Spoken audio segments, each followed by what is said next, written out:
ਹੁਣ ਤੱਕ ਲੋਕ ਵੱਖ-ਵੱਖ ਵੀਜ਼ਿਆਂ ਰਾਹੀਂ ਵਿਦੇਸ਼ ਜਾ ਕੇ ਆਪਣੇ ਸੁਪਨੇ ਪੂਰੇ ਕਰਦੇ ਨੇ, ਪਰ ਹੁਣ ਡੌਗਸ ਯਾਨੀ ਕੁੱਤੇ ਵੀ ਬਿਜ਼ਨਸ ਕਲਾਸ ਦੇ ਵਿੱਚ ਕੈਨੇਡਾ ਜਾ ਰਹੇ ਨੇ। ਅੰਮ੍ਰਿਤਸਰ ਦੀਆਂ ਸੜਕਾਂ ਤੋਂ 2 ਕੁੱਤੇ ਬਿਜ਼ਨਸ ਕਲਾਸ 'ਚ ਸਫ਼ਰ ਕਰਕੇ ਕੈਨੇਡਾ ਪਹੁੰਚਣਗੇ। Animal welfare and care society ਦੀ doctor Avneet Kaur female dogs Lily ਤੇ ਡੇਜ਼ੀ ਨੂੰ ਆਪਣੇ ਨਾਲ ਕੈਨੇਡਾ ਲੈ ਕੇ ਜਾ ਰਹੀ ਹੈ, ਜਿਸ ਦੀ ਕਾਗਜ਼ੀ ਕਾਰਵਾਈ ਪੂਰੀ ਹੋ ਚੁੱਕੀ ਹੈ ਤੇ 15 ਜੁਲਾਈ ਨੂੰ ਦਿੱਲੀ ਤੋਂ ਇਹ ਦੋਵੇਂ ਕੈਨੇਡਾ ਦੇ ਲਈ ਉਡਾਨ ਭਰਨਗੇ। ਇਹਨਾਂ ਇਹ ਵੀ ਦੱਸਿਆ ਕਿ ਹੁਣ ਤੱਕ 6 ਡੌਗ ਵਿਦੇਸ਼ਾਂ ਤੱਕ ਪਹੁੰਚਾ ਚੁੱਕੇ ਨੇ, ਜਿਨ੍ਹਾਂ 'ਚੋਂ 2 ਅਮਰੀਕਾ ਰਹਿੰਦੇ ਨੇ।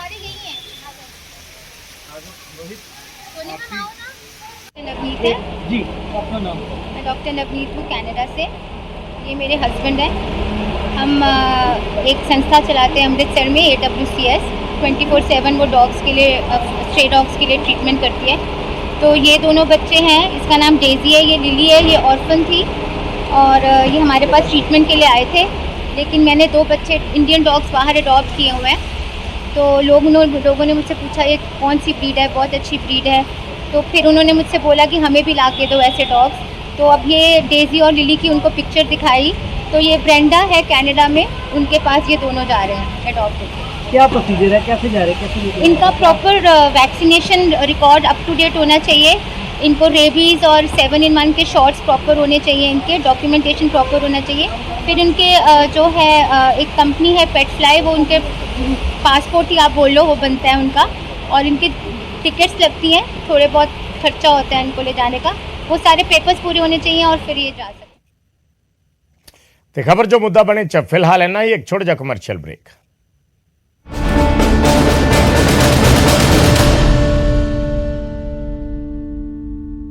इस न्यूज हेडलाइंस के प्रायोजक एक अनोखी खुशबू ब्लैकस्टोन अगरबत्ती।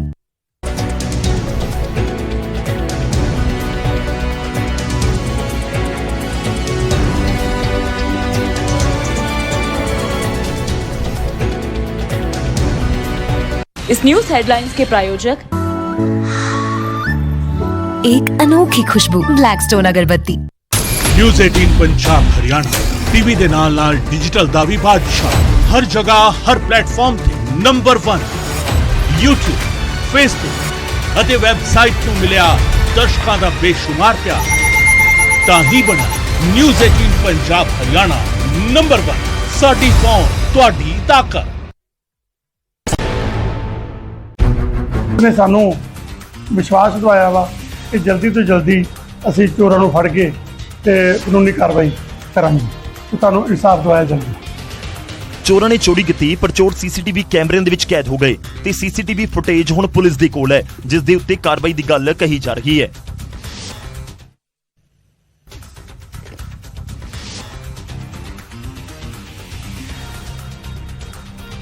ਉਧਰ ਲੁਧਿਆਣਾ ਦੇ ਸਮਰਾਲਾ ਚੌਕ ਨੇੜੇ ਰਹਿੰਦੇ ਲੋਕ ਡਾਈਂਗ ਫੈਕਟਰੀਆਂ ਦੇ ਗੰਦੇ ਅਤੇ ਕਾਲੇ ਪਾਣੀ ਤੋਂ ਪਰੇਸ਼ਾਨ ਨੇ ਤੇ ਕਾਲੇ ਪਾਣੀ ਦਾ ਕਾਰਨ ਡਾਈਂਗ ਯੂਨਿਟਾਂ ਤੇ ਫੈਕਟਰੀਆਂ ਨੂੰ ਮੰਨਿਆ ਜਾ ਰਿਹਾ ਹੈ। ਇਲਜ਼ਾਮ ਹੈ ਕਿ ਫੈਕਟਰੀਆਂ ਕੈਮੀਕਲ ਵਾਲਾ ਪਾਣੀ ਗਲਤ ਤਰੀਕੇ ਨਾਲ ਛੱਡ ਰਹੀਆਂ ਨੇ ਤੇ ਜੇਕਰ ਸਮਾਂ ਰਹਿੰਦਿਆਂ ਕੋਈ ਐਕਸ਼ਨ ਨਾ ਲਿਆ ਗਿਆ ਤਾਂ ਉਹਨਾਂ ਨੂੰ ਪੀਣ ਦੇ ਲਈ ਸਾਫ਼ ਪਾਣੀ ਤੱਕ ਨਹੀਂ ਮਿਲੇਗਾ। ਅਸੀਂ ਇਹੋ ਜਿਹੇ ਹਾਲਾਤ ਅਸੀਂ ਬੁੱਢੇ ਦਰਿਆ ਦੇ ਵਿੱਚ ਵੀ ਦੇਖਦੇ ਹਾਂ, ਜਿਹੜੀਆਂ ਕਿ ਟੈਕਸਟਾਈਲ ਇੰਡਸਟਰੀਆਂ ਜਿਹੜੀਆਂ ਨੇਗੀਆਂ ਉਹ ਇਸ ਤਰ੍ਹਾਂ ਦਾ ਪਾਣੀ ਪਾਉਂਦੀਆਂ ਨੇ। ਹੁਣ ਇੱਥੇ ਹੁਣ ਸ਼ਹਿਰ ਦੇ ਵਿੱਚ ਵੀ ਬੁੱਢਾ ਦਰਿਆ ਬਣ ਰਿਹਾ, ਲੋਕਾਂ ਨੂੰ ਚਾਹੀਦਾ ਕਿ ਇਹਦੇ ਖਿਲਾਫ ਖੜੇ ਹੋਣ। ਉਧਰ ਫੈਕਟਰੀ ਮਾਲਕ ਨੇ ਇਸ ਸਭ ਦਾ ਜ਼ਿੰਮੇਵਾਰ ਛੋਟੀਆਂ ਡਾਈਂਗ ਯੂਨਿਟਸ ਨੂੰ ਦੱਸ ਦਿੱਤਾ। ਫੈਕਟਰੀ ਮਾਲਕ ਦੇ ਮੁਤਾबिक ਉਹਨਾਂ ਦੇ ਕੋਲ ਵਾਟਰ ट्रीटमेंट प्लांट लगे है जो पानी साफ देता है। सर ऐसा है कि जो आसपास की जो डाइंगे हमारे जो बैक साइड पे है, अब वो स्मॉल छोटी डाइंगे है, बहुत 300-300 गज 500-500 गज में है, तो उनके कारण हमारा नाम खराब हो रहा है। ਜ਼ਿੰਮੇਵਾਰ ਕੌਣ ਹੈ, ਇਹ ਜਾਂਚ ਦਾ ਵਿਸ਼ਾ ਹੈ। ਕਾਲਾ ਪਾਣੀ ਤਸਵੀਰਾਂ 'ਚ ਸਾਫ਼ ਨਜ਼ਰ ਆ ਰਿਹਾ ਹੈ, ਪਰ ਸ਼ਾਇਦ ਪ੍ਰਸ਼ਾਸਨ ਨੂੰ ਅਜੇ ਤੱਕ ਇਹ ਨਜ਼ਰ ਨਹੀਂ ਆਇਆ, ਜਦਕਿ ਲੋਕ ਇਸ ਦੇ ਖਿਲਾਫ ਛੇਤੀ ਕਾਰਵਾਈ ਦੀ ਮੰਗ ਕਰ ਰਹੇ ਨੇ। ਪਰ ਜ਼ਿੰਮੇਵਾਰ ਕੌਣ ਹੈ, ਇਹ ਤਾਂ ਜ਼ਿੰਮੇਵਾਰੀ ਤਾਂ ਜ਼ਰੂਰ ਤੈਅ ਕਰਨੀ ਹੋਵੇਗੀ, ਕਿਉਂਕਿ ਇਹ ਗੰਦਾ ਪਾਣੀ ਲੋਕਾਂ ਦੇ ਲਈ ਵੱਡੀ ਮੁਸੀਬਤ ਦੀ ਵਜ੍ਹਾ ਬਣ ਸਕਦਾ ਹੈ। ਅਗਲੀ ਖਬਰ ਦਾ ਰੁਖ ਕਰਦੇ ਹਾਂ। ਨਾਗਾਲੈਂਡ ਦੇ ਦੀਮਾਪੁਰ ਦੇ ਵਿੱਚ ਇੱਕ ਭਿਆਨਕ ਲੈਂਡਸਲਾਈਡ ਹੋਇਆ, ਜਿਸ ਦੇ ਵਿੱਚ 2 ਲੋਕਾਂ ਦੀ ਜਾਨ ਚਲੀ ਗਈ ਤੇ ਕੁਝ ਵੀਡੀਓਜ਼ ਤਸਵੀਰਾਂ ਵੀ ਸਾਹਮਣੇ ਆਈਆਂ।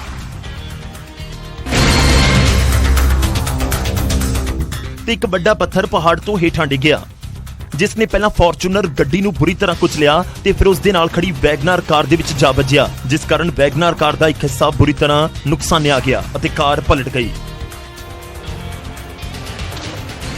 ਇਸ ਤੋਂ ਬਾਅਦ ਇੱਕ ਹੋਰ ਪੱਥਰ ਫੋਰਚੂਨਰ ਦੇ ਅੱਗੇ ਖੜੀ ਗੱਡੀ ਦੇ ਨਾਲ ਟਕਰਾਇਆ ਅਤੇ ਉਹ ਵੀ ਚਕਨਾਚੂਰ ਹੁੰਦੀ ਪਲਟ ਗਈ ਅਤੇ ਨਾਲ ਖੜੇ ਟਰੱਕ ਦੇ ਨਾਲ ਟਕਰਾ ਗਈ।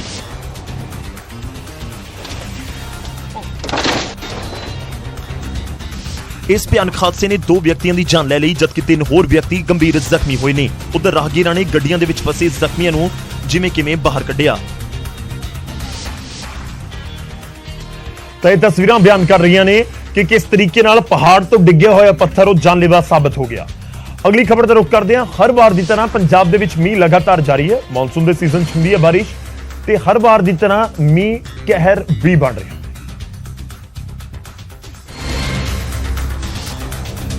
ਤੇ ਤਸਵੀਰਾਂ ਨੇ ਲੁਧਿਆਣਾ ਦੇ ਕੋਟ ਮੰਗਲ ਸਿੰਘ ਇਲਾਕੇ ਦੀਆਂ, ਜਿੱਥੇ ਤੇਜ਼ ਮੀਂਹ ਕਾਰਨ ਨਗਰ ਨਿਗਮ ਦੇ ਦਫ਼ਤਰ ਦੇ ਵਿੱਚ ਬਣਿਆ ਸ਼ੈੱਡ ਡਿੱਗ ਗਿਆ ਤੇ ਸ਼ੈੱਡ ਦੇ ਹੇਠਾਂ 2 ਸਫਾਈ ਮੁਲਾਜ਼ਮ ਦੱਬੇ ਗਏ। ਇਹਦੇ ਥੱਲੇ 9-10 ਬੰਦੇ ਸੀਗੇ ਜੀ। ਅੱਛਾ, ਅਸੀਂ ਕੰਮ ਕਰਕੇ ਆਏ ਸੀਗੇ, ਮੀਂਹ ਪੈ ਰਿਹਾ ਸੀਗਾ, ਮੀਂਹ ਕਰਕੇ ਅਸੀਂ ਸੈੱਟ ਥੱਲੇ ਆ ਗਏ। ਮੀਂਹ ਹੋ ਗਿਆ ਤੇਜ਼, ਕੰਮ ਕਰਦੇ ਪਏ ਸੀ ਵਾਰਡ ਦੇ ਵਿੱਚ ਜੀ। ਫਿਰ ਅਸੀਂ ਇੱਧਰ ਨੂੰ ਆ ਗਏ। ਅੱਜ ਜਦੋਂ ਇਹਦੇ ਥੱਲੇ ਆਏ ਆ 10 ਮਿੰਟ ਹੀ ਹੋਏ ਸੀ ਜੀ, ਪੂਰੇ ਦਾ ਪੂਰਾ ਸੈੱਟ ਡਿੱਗ ਗਿਆ ਜੀ। ਇਹ ਕਾਰਪੋਰੇਸ਼ਨ ਦੇ ਅੰਡਰ? ਇਹ ਕਾਰਪੋਰੇਸ਼ਨ ਦਾ ਜੀ। ਮੀਂਹ ਕਾਰਨ ਦੋਵੇਂ ਸ਼ੈੱਡ ਹੇਠਾਂ ਰੁਕੇ ਹੋਏ ਸਨ ਤੇ ਅਚਾਨਕ ਸ਼ੈੱਡ ਹੇਠਾਂ ਡਿੱਗਿਆ। ਹਾਲਾਂਕਿ ਰਾਹਤ ਦੀ ਗੱਲ ਰਹੀ ਕਿ ਦੋਵਾਂ ਦੀ ਜਾਨ ਬਚ ਗਈ। इसके नीचे सट लगी थी, सट बहुत भारी भारी हो रहा है जी, चक्कर आ रहा है। पट्टी पुट्टी कि नहीं कराई हमने? मतलब पट्टी अपनी जेब से करा के आए जी, अपनी जेब से कराई? हाँ जी। ਨਿਗਮ ਦਫ਼ਤਰ ਦੇ ਵਿੱਚ ਬਣਿਆ ਸ਼ੈੱਡ ਕਾਫੀ ਪੁਰਾਣਾ ਦੱਸਿਆ ਜਾ ਰਿਹਾ ਹੈ। ਉਧਰ ਹਾਦਸੇ ਦੌਰਾਨ ਮੌਕੇ ਤੇ ਕੋਈ ਵੀ ਸੀਨੀਅਰ ਅਧਿਕਾਰੀ ਨਹੀਂ ਪਹੁੰਚਿਆ।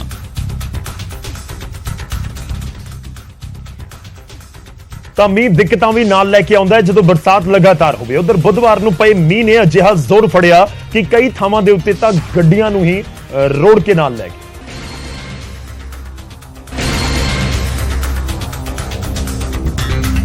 ਤੇ ਕੁਦਰਤ ਦੇ ਇਸ ਰੰਗ ਦੀਆਂ ਤਸਵੀਰਾਂ ਸਭ ਤੋਂ ਪਹਿਲਾਂ ਹਿਮਾਚਲ ਦੇ ਉਨਾ ਤੋਂ ਸਾਹਮਣੇ ਆਈਆਂ, ਜਿੱਥੇ ਹਰੋਲੀ ਇਲਾਕੇ 'ਚ ਮੀਂਹ ਦੇ ਪਾਣੀ ਦੇ ਨਾਲ ਭਰੀ ਖੱਡ 'ਚ ਕਾਰ ਰੁੜ ਗਈ ਅਤੇ ਤੇਜ਼ ਰਫ਼ਤਾਰ ਪਾਣੀ ਗੱਡੀ ਨੂੰ ਵਹਾ ਕੇ ਲੈ ਗਿਆ।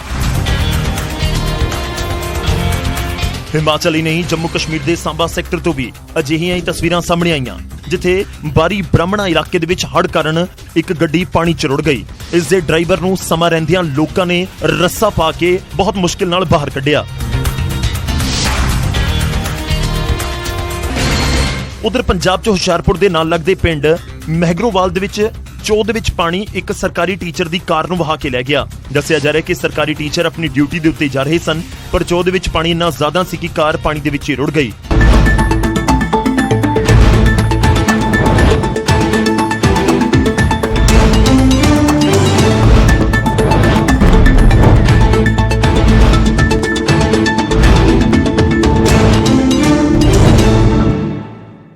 इस न्यूज हेडलाइंस के प्रायोजक वीजा गुरु गौरव तलवार, पे ऑल फी आफ्टर वीजा। ਬਠਿੰਡਾ ਬੀਜੇਪੀ ਨਾਲ ਗੱਠਜੋੜ ਦੀਆਂ ਚਰਚਾਵਾਂ ਵਿਚਾਲੇ ਅਕਾਲੀ ਦਲ ਦਾ ਬਿਆਨ, ਕਿਹਾ ਮੀਡੀਆ ਤੱਕ ਸੀਮਿਤ ਨੇ ਗੱਠਜੋੜ ਦੀਆਂ ਚਰਚਾਵਾਂ, ਸਾਡਾ ਬਸਪਾ ਨਾਲ ਗੱਠਜੋੜ, ਕਿਸੇ ਹੋਰ ਨਾਲ ਗੱਠਜੋੜ ਦੀ ਨਹੀਂ ਚੱਲ ਰਹੀ ਗੱਲ। ਅਕਾਲੀ ਦਲ ਨਾਲ ਗੱਠਜੋੜ ਦੀ ਚਰਚਾ ਤੇ ਪੰਜਾਬ ਬੀਜੇਪੀ ਇੰਚਾਰਜ ਵਿਜੇ ਰੂਪਾਨੀ ਦਾ ਵੱਡਾ ਬਿਆਨ, ਕਿਹਾ ਪੰਜਾਬ ਦੀਆਂ ਸਾਰੀਆਂ 13 ਸੀਟਾਂ ਤੇ ਇਕੱਲਿਆਂ ਚੋਣ ਲੜੇਗੀ ਭਾਜਪਾ, ਜਾਖੜ ਦੀ ਅਗਵਾਈ 'ਚ ਪਾਰਟੀ ਲੜੇਗੀ ਇਲੈਕਸ਼ਨ। ਸੈਡ ਬੀਜੇਪੀ ਗੱਠਜੋੜ ਦੀਆਂ ਚਰਚਾਵਾਂ ਵਿਚਾਲੇ ਸੀਐਮ ਮਾਨ ਦਾ ਤੰਜ, ਬੋਲੇ ਜੋ ਹਾਰ ਗਏ ਉਹ ਕਰ ਰਹੇ ਨੇ ਜੋੜ ਤੋੜ, ਕੁਰਸੀ ਲਈ ਚੱਲ ਰਹੀਆਂ ਨੇ ਕੋਸ਼ਿਸ਼ਾਂ। ਮਾਨ ਸਰਕਾਰ ਵੱਲੋਂ ਹੋਮੀ ਬਾਬਾ ਕੈਂਸਰ ਹਸਪਤਾਲ ਨਾਲ 3 MOU ਸਾਈਨ, ਸੀਐਮ ਬੋਲੇ ਕੈਂਸਰ ਖਿਲਾਫ ਮਿਲ ਕੇ ਲੜਾਂਗੇ ਲੜਾਈ, ਇੱਕ ਟੀਮ ਦੀ ਤਰ੍ਹਾਂ ਕਰਾਂਗੇ ਕੰਮ, ਕੈਂਸਰ ਮਰੀਜ਼ਾਂ ਦੇ ਇਲਾਜ ਲਈ ਸਰਕਾਰ ਪੈਸੇ ਪੱਖੋਂ ਨਹੀਂ ਕੁੱਟੇਗੀ ਹੱਥ। ਮੁੱਖ ਮੰਤਰੀ ਨੇ ਵੱਖ-ਵੱਖ ਮਹਿਕਮਿਆਂ 'ਚ ਨਵ-ਨਿਯੁਕਤ 252 ਉਮੀਦਵਾਰਾਂ ਨੂੰ ਸੌਂਪੇ ਨਿਯੁਕਤੀ ਪੱਤਰ, ਸੀਐਮ ਬੋਲੇ ਹੁਣ ਬਿਨਾਂ ਸਿਫਾਰਿਸ਼ ਤੋਂ ਮੈਰਿਟ ਦੇ ਆਧਾਰ ਤੇ ਮਿਲ ਰਹੀਆਂ ਨੌਕਰੀਆਂ, ਪੰਜਾਬ 'ਚ ਖੋਲਾਂਗੇ 8 UPSC ਕੋਚਿੰਗ ਸੈਂਟਰ। ਹਰਿਆਣਾ ਸਰਕਾਰ ਦਾ ਐਲਾਨ, ਅਣਵਿਆਹਿਆਂ ਨੂੰ ਮਿਲੇਗੀ ਪੈਨਸ਼ਨ, 45 ਤੋਂ 60 ਸਾਲ ਦੇ ਲੋਕਾਂ ਨੂੰ ਹਰ ਮਹੀਨੇ ਮਿਲਣਗੇ 2750 ਰੁਪਏ। ਅਣਵਿਆਹੇ ਲੋਕਾਂ ਨੂੰ ਪੈਨਸ਼ਨ ਦੇਣ ਵਾਲਾ ਦੇਸ਼ ਦਾ ਪਹਿਲਾ ਸੂਬਾ ਬਣਿਆ ਹਰਿਆਣਾ। ਨਵੀਂ ਵਿਧਾਨ ਸਭਾ ਦੀ ਇਮਾਰਤ ਨੂੰ ਲੈ ਕੇ ਹਰਿਆਣਾ ਦੇ ਸੀਐਮ ਮਨੋਹਰ ਲਾਲ ਦਾ ਵੱਡਾ ਬਿਆਨ। ਨਵੀਂ ਬਿਲਡਿੰਗ ਲਈ ਜ਼ਮੀਨ ਫਾਈਨਲ। ਤਕਨੀਕੀ ਕਾਰਨਾਂ ਕਰਕੇ ਜੰਗਲਾਤ ਵਿਭਾਗ ਕੋਲ ਕਲੀਅਰ ਹੁਣ ਗਈ ਹੈ ਫਾਈਲ। ਉਮੀਦ ਹੈ ਜਲਦੀ ਮਿਲੇਗੀ ਮਨਜ਼ੂਰੀ। ਇਸਰੋ ਨੇ ਚੰਦਰਯਾਨ 3 ਦੀ ਲਾਂਚਿੰਗ ਦੀ ਤਾਰੀਖ ਦਾ ਕੀਤਾ ਐਲਾਨ। 14 ਜੁਲਾਈ ਨੂੰ ਦੁਪਹਿਰੇ 2:35 ਤੇ ਲਾਂਚ ਹੋਏਗਾ ਚੰਦਰਯਾਨ 3।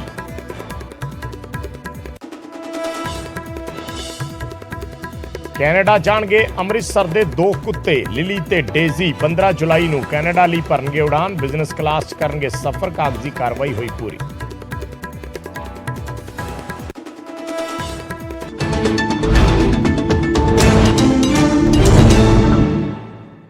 ਨਿਊਜ਼ 18 ਪੰਜਾਬ ਹਰਿਆਣਾ ਟੀਵੀ ਦੇ ਨਾਲ ਡਿਜੀਟਲ ਦਾ ਵੀ ਬਾਦਸ਼ਾਹ। ਹਰ ਜਗ੍ਹਾ ਹਰ ਪਲੇਟਫਾਰਮ ਤੇ ਨੰਬਰ 1 YouTube, Facebook ਅਤੇ ਵੈਬਸਾਈਟ ਤੋਂ ਮਿਲਿਆ ਦਰਸ਼ਕਾਂ ਦਾ ਬੇਸ਼ੁਮਾਰ ਪਿਆਰ। ਤਾਂ ਹੀ ਬਣਾ ਨਿਊਜ਼ 18 ਪੰਜਾਬ ਹਰਿਆਣਾ ਨੰਬਰ 1। ਸਾਡੀ ਪਹੁੰਚ, ਤੁਹਾਡੀ ਤਾਕਤ। ਸਤਿ ਸ਼੍ਰੀ ਅਕਾਲ। ਨਿਊਜ਼ 18 ਪੰਜਾਬ ਹਰਿਆਣਾ ਦੇਖ ਰਹੇ ਸਾਰੇ ਦਰਸ਼ਕਾਂ ਦਾ ਸਵਾਗਤ ਹੈ। 7 ਵਾਲੀਆਂ ਖਬਰਾਂ ਲੈ ਕੇ ਮੈਂ ਵਿਜੇਪਾਲ ਸਿੰਘ ਬਰਾੜ ਤੁਹਾਡੇ ਸਾਹਮਣੇ ਹਾਜ਼ਰ ਹਾਂ। ਸ਼ੁਰੂਆਤ ਅਕਾਲੀ ਬੀਜੇਪੀ ਗੱਠਜੋੜ ਦੀਆਂ ਚਰਚਾਵਾਂ ਤੋਂ। ਚਰਚਾਵਾਂ ਦਿਨੋਂ ਬਦਿਨ ਵੱਡੇ ਪੱਧਰ ਤੇ ਹੋ ਰਹੀਆਂ ਨੇ। ਹਾਲਾਂਕਿ ਅਕਾਲੀ ਦਲ ਵੀ ਨਕਾਰ ਰਿਹਾ ਤੇ ਬੀਜੇਪੀ ਵੀ ਨਕਾਰ ਰਹੀ ਹੈ। ਦੋਨਾਂ ਪਾਰਟੀਆਂ ਵੱਲੋਂ ਕਿਸੇ ਕਿਸਮ ਦੇ ਗੱਠਜੋੜ ਤੋਂ ਸਿੱਧੇ ਤੌਰ ਤੇ ਇਨਕਾਰ ਕੀਤਾ ਜਾ ਰਿਹਾ, ਪਰ ਅੰਦਰ ਖਾਤੇ ਇਸ ਦੀਆਂ ਚਰਚਾਵਾਂ ਬੇਹੱਦ ਜ਼ੋਰਾਂ ਤੇ ਨੇ। ਸੁਖਬੀਰ ਬਾਦਲ ਕਹਿ ਰਹੇ ਨੇ ਸਾਡਾ ਗੱਠਜੋੜ ਬਸਪਾ ਦੇ ਨਾਲ ਹੈ। ਗੱਠਜੋੜ ਦੀ ਚਰਚਾ ਪਾਰਟੀ 'ਚ ਨਹੀਂ ਸਿਰਫ ਮੀਡੀਆ 'ਚ ਹੈ। ਬਿਕਰਮ ਮਜੀਠੀਆ ਵੀ ਇਹੀ ਗੱਲ ਕਹਿ ਰਹੇ ਨੇ। ਤਾਂ ਉਧਰ ਬੀਜੇਪੀ ਕਹਿ ਰਹੀ ਹੈ ਕਿ ਅਸੀਂ 13 ਦੀਆਂ 13 ਲੋਕ ਸਭਾ ਸੀਟਾਂ ਤੇ ਇਕੱਲੇ ਚੋਣ ਲੜਾਂਗੇ ਤੇ ਇਹ ਚੋਣ ਸੁਨੀਲ ਜਾਖੜ ਦੀ ਅਗਵਾਈ 'ਚ ਲੜੀ ਜਾਏਗੀ। ਵਿਜੇ ਰੂਪਾਨੀ ਜਿਹੜੇ ਪੰਜਾਬ ਦੇ ਇੰਚਾਰਜ ਨੇ ਬੀਜੇਪੀ ਦੇ, ਉਹਨਾਂ ਵੱਲੋਂ ਇਹ ਬਿਆਨ ਦਿੱਤਾ ਗਿਆ ਹੈ। ਉਧਰ ਮੁੱਖ ਮੰਤਰੀ ਮਾਨ ਤੰਜ ਕੱਸ ਰਹੇ ਨੇ ਕਿ ਸਾਰੇ ਹਾਰੇ ਹੋਏ ਇਕੱਠੇ ਹੋ ਕੇ ਜੋੜ ਤੋੜ 'ਚ ਲੱਗੇ ਨੇ ਤੇ ਇਹ ਸਭ ਕੁਰਸੀ ਹਾਸਲ ਕਰਨ ਦੀਆਂ ਕੋਸ਼ਿਸ਼ਾਂ ਨੇ।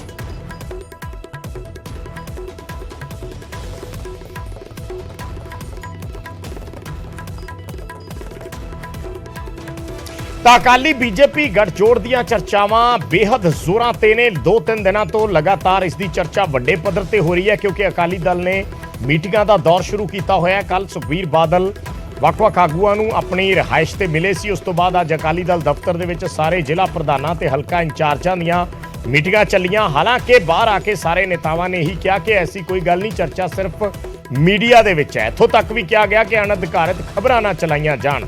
ਪਰ ਅੰਦਰ ਖਾਤੇ ਜਿਹੜੀ ਚਰਚਾ ਹੋਈ ਉਹ ਰੁਖ ਜਾਣਨ ਦੀ ਹੋਈ ਕਿ ਪਾਰਟੀ ਦੇ ਨੇਤਾਵਾਂ ਦਾ ਰੁਖ ਕੀ ਹੈ ਜਾਂ ਸੋਚਦੇ ਕੀ ਨੇ। ਚਾਹੇ ਚਰਚਾ ਮੀਡੀਆ 'ਚ ਹੀ ਹੋ ਰਹੀ ਹੈ, ਪਰ ਉਸ ਦੇ ਬਹਾਨੇ ਨਾਲ ਨਬਜ਼ ਜ਼ਰੂਰ ਟੋਣ ਦੀ ਕੋਸ਼ਿਸ਼ ਸੁਖਬੀਰ ਬਾਦਲ ਹੋਰਾਂ ਵੱਲੋਂ ਕੀਤੀ ਗਈ ਪਾਰਟੀ ਦੇ ਸਾਰੇ ਜ਼ਿਲ੍ਹਾ ਪ੍ਰਧਾਨਾਂ ਤੇ ਸਾਰੇ ਹਲਕਾ ਇੰਚਾਰਜਾਂ।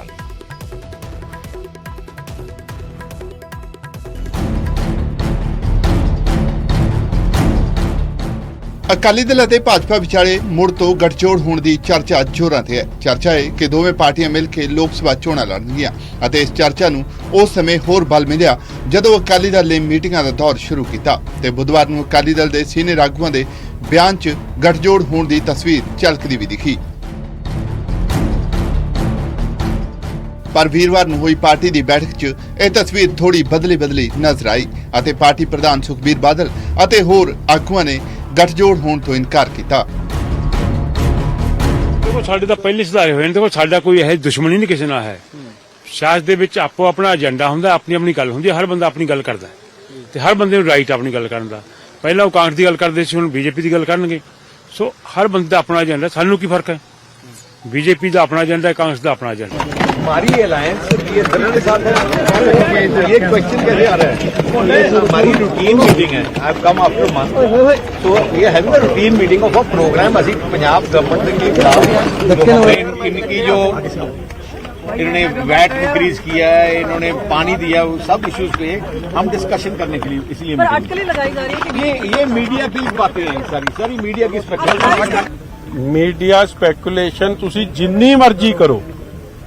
सुखबीर जी ने अंदर जान तो पहला कहता श्रोमणी अकाली दल ते बसपा दा गठजोड़ है और श्रोमणी अकाली दल पंजाब दे मुद्दियां नूं लैके पंजाब दे लोकां दा जो अजकल मुद्दे चल रहे हैं, जो लॉ एंड ऑर्डर है, उस दे बारे चर्चा हुई है। इस तो गां होर कोई चर्चा नहीं हुई।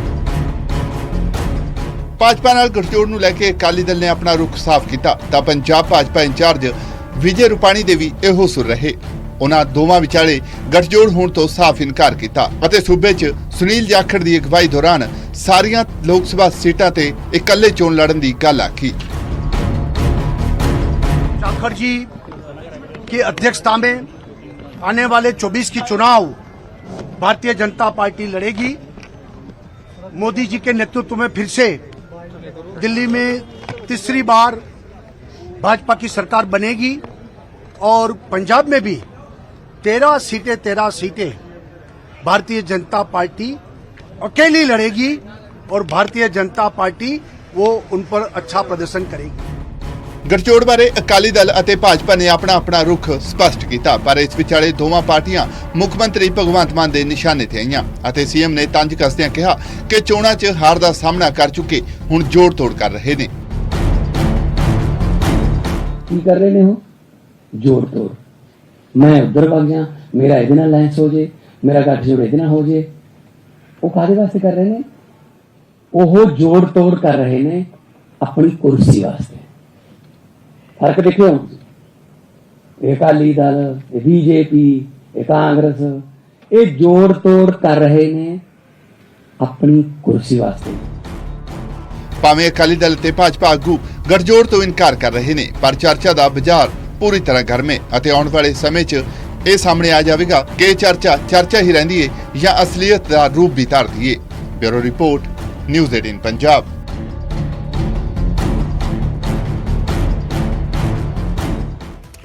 ਤਾਂ ਚਰਚਾ ਦਾ ਬਾਜ਼ਾਰ ਵੀ ਗਰਮ ਹੈ। ਆਗੂ ਕਹਿ ਰਹੇ ਨੇ ਕਿ ਅਗਲੇ ਦਿਨਾਂ ਦੇ ਵਿੱਚ ਸਭ ਕੁਝ ਸਾਹਮਣੇ ਆ ਜਾਏਗਾ, ਕਿਉਂਕਿ ਹਲੇ ਸ਼ੁਰੂਆਤੀ ਦੌਰ ਹੈ, ਇਸ ਕਰਕੇ ਸਾਹਮਣੇ ਆ ਕੇ ਕੋਈ ਵੀ ਖੁੱਲ੍ਹ ਕੇ ਨਹੀਂ ਬੋਲਣਾ ਚਾਹੁੰਦਾ।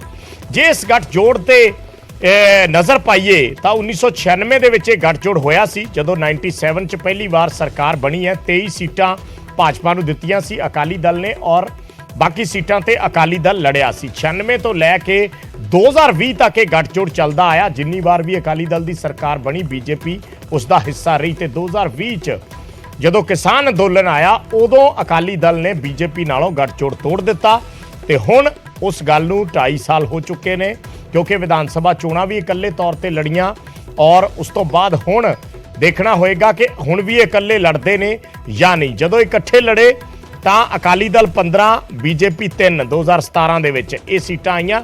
ਜਦੋਂ ਅਲੱਗ-ਅਲੱਗ ਲੜੇ ਤਾਂ ਅਕਾਲੀ ਦਲ 3, ਬੀਜੇਪੀ 2 ਸੀਟਾਂ 5 ਰਹਿ ਗਈਆਂ 2022 ਦੇ ਵਿੱਚ। ਇਸ ਤੋਂ ਬਾਅਦ ਇੱਕ ਜਲੰਧਰ ਦੀ ਚੋਣ ਆਈ। ਜਲੰਧਰ ਦੀ ਚੋਣ ਦੇ ਵਿੱਚ ਦੋਨਾਂ ਪਾਰਟੀਆਂ ਦੀ ਜਿਹੜੀ ਪਰਫਾਰਮੈਂਸ ਰਹੀ, ਉਸ ਪਰਫਾਰਮੈਂਸ ਨੇ ਗੱਠਜੋੜ ਦੀਆਂ ਚਰਚਾਵਾਂ ਨੂੰ ਹਵਾ ਦਿੱਤੀ। ਉਸ ਤੋਂ ਬਾਅਦ ਪ੍ਰਕਾਸ਼ ਸਿੰਘ ਬਾਦਲ ਹੋਰਾਂ ਦੇ ਦੇਹਾਂਤ ਤੇ ਇਸ ਚਰਚਾ ਨੂੰ ਹੋਰ ਬਲ ਮਿਲਿਆ, ਕੇਂਦਰੀ ਲੀਡਰਸ਼ਿਪ ਆਈ ਤਾਂ ਉਦੋਂ ਇਹ ਜ਼ਿਆਦਾ ਵੱਡੇ ਪੱਧਰ ਤੇ ਚਰਚਾ ਹੋਣ ਲੱਗ ਪਈ।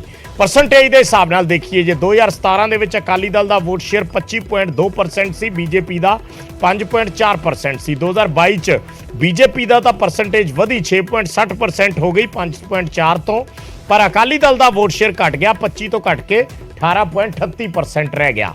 ਇਹ ਪਰਸੈਂਟੇਜ ਵਾਈਜ਼ ਜਿਹੜਾ ਹੈ ਵੋਟ ਸ਼ੇਅਰ ਉਸ ਦੀ ਇੱਕ ਤਸਵੀਰ ਹੈ। ਆਮ ਆਦਮੀ ਪਾਰਟੀ 3,02,279 ਵੋਟਾਂ ਜਲੰਧਰ ਦੇ ਵਿੱਚ ਉਹਨਾਂ ਨੂੰ ਮਿਲੀਆਂ।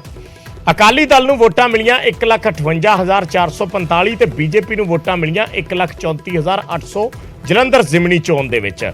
ਯਾਨੀ ਬੀਜੇਪੀ ਤੇ ਅਕਾਲੀ ਦਲ ਮਿਲਾ ਕੇ ਵੋਟਾਂ ਬਣੀਆਂ 2,93,245। ਆਮ ਆਦਮੀ ਪਾਰਟੀ ਨੂੰ ਮਿਲੀਆਂ 3,02,279। ਫਰਕ ਰਿਹਾ 9,034 ਵੋਟਾਂ ਦਾ। ਪਰ ਇਹ ਚਰਚਾ ਜ਼ਰੂਰ ਛਿੜੀ ਉਸ ਤੋਂ ਬਾਅਦ ਕਿ ਜੇ ਅਕਾਲੀ ਬੀਜੇਪੀ ਇਕੱਠੇ ਲੜਦੇ ਤਾਂ ਆਮ ਆਦਮੀ ਪਾਰਟੀ ਨੂੰ ਘੇਰਿਆ ਜਾ ਸਕਦਾ ਸੀ ਜਾਂ ਇਹ ਚੋਣ ਜਿੱਤ ਵੀ ਸਕਦੇ ਸੀ। ਪਰ ਉਸ ਤੋਂ ਬਾਅਦ ਫਿਰ ਮਾਹੌਲ ਐਸਾ ਬਣਿਆ ਕਿ ਕੇਂਦਰ ਦੇ ਵਿੱਚ ਇੱਕ ਗੱਠਜੋੜ ਜਿਹੜਾ ਸੀ ਉਹ ਨਵਾਂ ਖੜਾ ਹੋ ਰਿਹਾ ਔਰ ਉਸ ਗੱਠਜੋੜ ਤੋਂ ਬਾਅਦ ਬੀਜੇਪੀ ਵੀ ਇਹ ਸੋਚ ਰਹੀ ਹੈ ਕਿ ਜਿਹੜੇ ਐਨਡੀਏ ਦੇ ਭਾਈਵਾਲ ਨੇ ਪੁਰਾਣੇ, ਉਹਨਾਂ ਨੂੰ ਕਿਸੇ ਤਰੀਕੇ ਨਾਲ ਲਿਆ ਜਾਵੇ।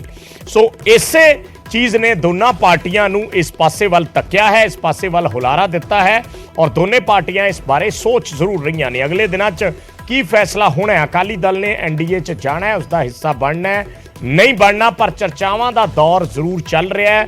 ਚਰਚਾਵਾਂ ਦਾ ਬਾਜ਼ਾਰ ਗਰਮ ਹੈ। ਫਿਲਹਾਲ ਦੋਨਾਂ ਪਾਰਟੀਆਂ ਵੱਲੋਂ ਡਿਨਾਈ ਕੀਤਾ ਜਾ ਰਿਹਾ ਹੈ ਸਾਫ਼ ਤੌਰ ਤੇ ਕਿ ਐਸੀ ਕੋਈ ਗੱਲਬਾਤ ਨਹੀਂ ਹੈ, ਪਰ ਪਰਦੇ ਦੇ ਪਿੱਛੇ ਬਹੁਤ ਕੁਝ ਸੁਗਬੁਗਾਹਟ ਜਿਹੜੀ ਹੈ ਉਹ ਚੱਲਦੀ ਨਜ਼ਰ ਆ ਰਹੀ ਹੈ, ਜੋ ਅਗਲੇ ਦਿਨਾਂ ਦੇ ਵਿੱਚ ਤਸਵੀਰ ਹੌਲੀ-ਹੌਲੀ ਸਾਫ਼ ਹੁੰਦੀ ਦਿਖਾਈ ਦੇ ਸਕਦੀ ਹੈ।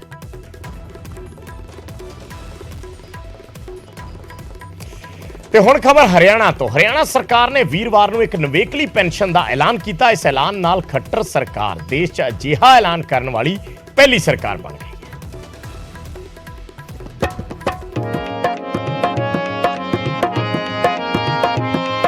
ਛੜਾ ਛੜਾ ਨਾ ਕਰ ਅੜੀਏ ਨੀ ਛੜੇ ਬੜੇ ਗੁਣਕਾਰੀ।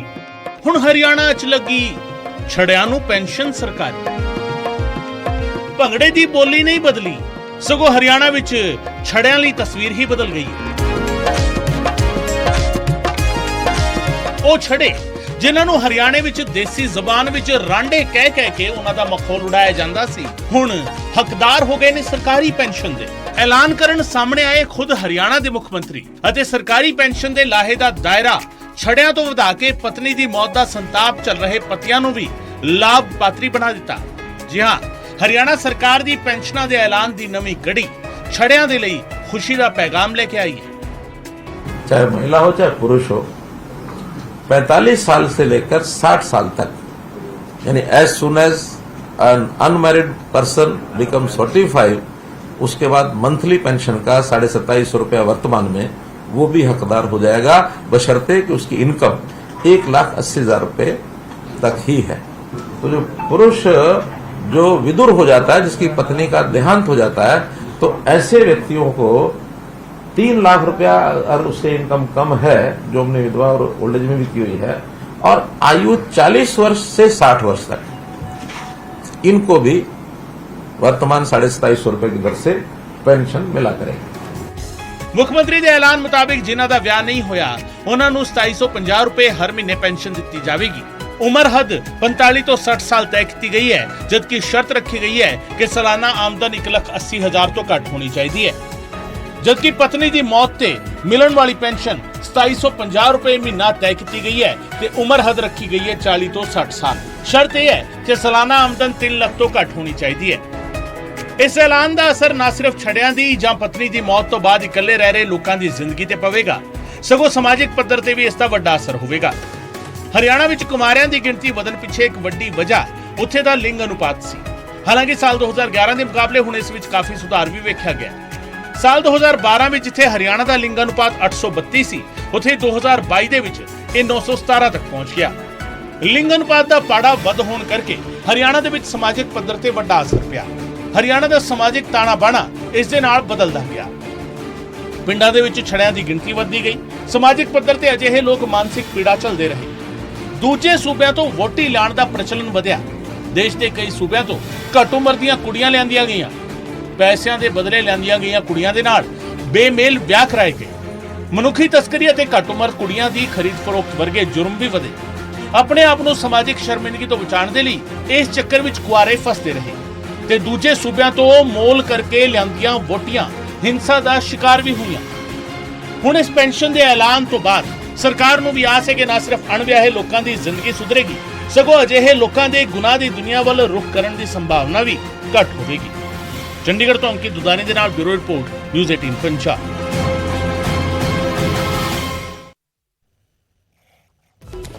ਤੇ ਜ਼ਿਕਰ ਕੈਂਸਰ ਖਿਲਾਫ ਲੜਾਈ ਦਾ। ਕੈਂਸਰ ਹਸਪਤਾਲ ਦੇ ਨਾਲ 3 MOU ਪੰਜਾਬ ਸਰਕਾਰ ਨੇ ਸਾਈਨ ਕੀਤੇ ਨੇ, ਜੋ ਚੰਡੀਗੜ੍ਹ ਦੇ ਬਿਲਕੁਲ ਨਜ਼ਦੀਕ ਮੁੱਲਾਂਪੁਰ ਨੇੜੇ ਹੋਮੀ ਬਾਬਾ ਕੈਂਸਰ ਹਸਪੀਟਲ ਬਣਿਆ ਹੈ, ਉਸ ਦੇ ਨਾਲ MOU ਸਾਈਨ ਕੀਤੇ ਗਏ ਨੇ ਜਨਤਕ ਸਿਹਤ ਸੇਵਾਵਾਂ ਦੀ ਕੈਪੈਸਿਟੀ ਵਧਾਉਣ ਦੇ ਲਈ। ਮਰੀਜ਼ਾਂ ਦੇ ਲਈ ਬਿਹਤਰ ਸਿਹਤ ਸਹੂਲਤਾਂ ਤੇ ਇਲਾਜ ਦੇ ਲਈ ਇਹ MOU ਨੇ। CM ਨੇ ਕਿਹਾ ਕਿ ਅਸੀਂ ਇੱਕ ਟੀਮ ਦੀ ਤਰ੍ਹਾਂ ਕੰਮ ਕਰਾਂਗੇ ਔਰ ਕੈਂਸਰ ਦੇ ਖਿਲਾਫ ਮਿਲ ਕੇ ਲੜਾਈ ਲੜਾਂਗੇ। ਉਹਨਾਂ ਕਿਹਾ ਕਿ ਦੁਨੀਆ 'ਚ ਟੀਮ ਵਰਕ ਹੀ ਕਾਮਯਾਬ ਹੈ ਔਰ ਕੈਂਸਰ ਵਾਲਾ ਡਰ ਲੋਕਾਂ ਦੇ ਮਨਾਂ 'ਚੋਂ ਕੱਢਣਾ ਹੈ। ਕੈਂਸਰ ਦੇ ਇਲਾਜ ਲਈ ਸਰਕਾਰ ਪੈਸੇ ਦੇਣ ਤੋਂ ਕਦੇ ਹੱਥ ਨਹੀਂ ਕੁੱਟੇਗੀ। 2 ਕਰੋੜ ਰੁਪਏ ਸਾਲਾਨਾ ਸੰਗਰੂਰ ਵਾਲੇ ਹਸਪਤਾਲ ਨੂੰ ਉਹਨਾਂ ਕਿਹਾ ਕਿ ਅਸੀਂ ਦੇ ਰਹੇ ਹਾਂ। ਨਵੀਂ ਟੈਕਨੀਕ ਤੇ ਮਸ਼ੀਨਰੀ ਦੇ ਲਈ ਅਲੱਗ ਤੋਂ ਪੈਸੇ ਦਿੱਤੇ ਜਾ ਰਹੇ ਨੇ। 16 ਮੈਡੀਕਲ ਕਾਲਜ ਉਹਨਾਂ ਕਿਹਾ ਕਿ ਅਸੀਂ ਬਣਾ ਰਹੇ ਹਾਂ ਤੇ 3 ਤੇ ਕੰਮ ਚੱਲ ਰਿਹਾ ਹੈ।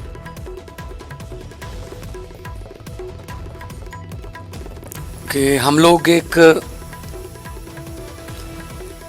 इकट्ठे होकर काम करने की एक योजना बना रहे हैं, एक ऐसी बीमारी के साथ लड़ने की जिसका गांव में डॉक्टर साहब नाम भी नहीं लेते। लोग इतना खतरनाक माना जाता है कि उसका नाम अपनी जुबान से नहीं लेते। ये कह दिया जाता है कि वो बीमारी हो गई जिसका नाम नहीं लेना। कभी टीबी के बारे में ये कहा जाता था उस पर हमने कंट्रोल कर लिया है। अब कैंसर के बारे में ये कहा जाता है, और ख़ासतौर पे मालवा बेल्ट में, जिस बेल्ट से मैं आता हूँ, बहुत ज़्यादा प्रॉब्लम है वहाँ पे। हेपेटाइटिस सी से लेके बहुत से पेशेंट ऐसे हैं जो अपने टेस्ट नहीं करवाते, वो इसीलिए डर के टेस्ट नहीं करवाते कि अगर डायग्नोज हो गया कुछ फिर कहाँ जाएंगे।